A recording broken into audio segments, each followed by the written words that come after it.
ఇంట్లోనే చాలా ఈజీగా 10 మినిట్స్ లో పిజ్జా చేసుకొని తినాలనుకుంటున్నారా? అయితే ఈ 2 మినిట్ వీడియో ఎండ్ వరకు చూసేయండి అండ్ సబ్స్క్రైబ్ చేసుకోవడం మాత్రం మర్చిపోకండి. ఫస్ట్ అయితే ఒక 2 ఎగ్స్ లో కొంచెం సాల్ట్ అండ్ పెప్పర్ వేసుకొని ఆమ్లెట్ కోసం ప్రిపేర్ చేసుకోవాలి. దెన్ ఒక పాన్ లో కొంచెం ఆయిల్ వేసుకొని ఆయిల్ వేడయ్యాక సింపుల్ గా ఒక ఆమ్లెట్ వేసేసుకోవాలి. ఈ ఆమ్లెట్ లో కావాలంటే ఆనియన్స్ కూడా యాడ్ చేసుకోవచ్చు. ఆమ్లెట్ కొంచెం కుక్ అయ్యాక దాని మీద tortilla or roti or else chapati అయినా సరే ఆమ్లెట్ మీద ఇలా పెట్టుకోవాలి.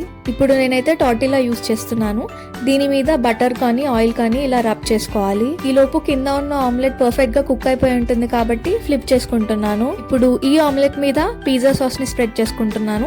నేనైతే మ్యారినారా సాస్ ని వాడుతున్నాను. సాస్ మంచిగా స్ప్రెడ్ చేసుకున్నాక నెక్స్ట్ చీజ్ వేస్తున్నాను. నేను ఇక్కడ 2 టైప్స్ ఆఫ్ చీజ్ వాడుతున్నాను.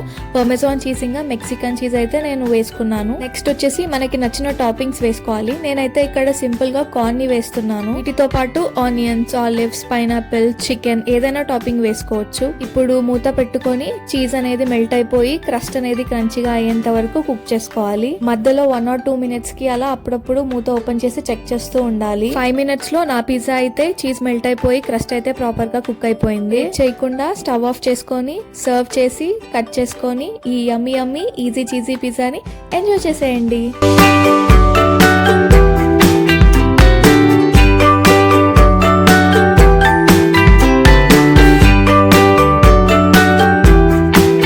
టేస్ట్ అయితే సీరియస్లీ చాలా చాలా యమ్మీగా ఉంది అండ్ ఆఫ్ కోర్స్ చీజీగా కూడా ఉంది. నేను ఇంకొక ఎక్స్పెరిమెంట్ ఏం చేశానంటే డబల్ సైడ్ పిజ్జా చేశాను. ఒక సైడ్ మ్యారినారా సాస్ వేసాను అండ్ ఇంకొక సైడ్ గార్లిక్ పర్మెజాన్ సాస్ వేసాను. ఆనియన్ టాపింగ్ వేసాను దీని మీద. ఇది కూడా చాలా యమ్మీగా ఉంది. లిటరలీ 10 మినిట్స్ లో ఇంత ఈజీ పిజ్జా ఇంట్లోనే చేసుకోవచ్చు అంటే చేసుకోకుండా ఉంటామా చెప్పండి. సో లేట్ చేయకుండా ఇంట్లోనే ఈ ఈజీ పిజ్జాని చేసేసుకోండి అండ్ రెసిపీ నచ్చితే ఫ్రెండ్స్ అండ్ ఫ్యామిలీకి షేర్ చేయండి. Thanks for watching. By by.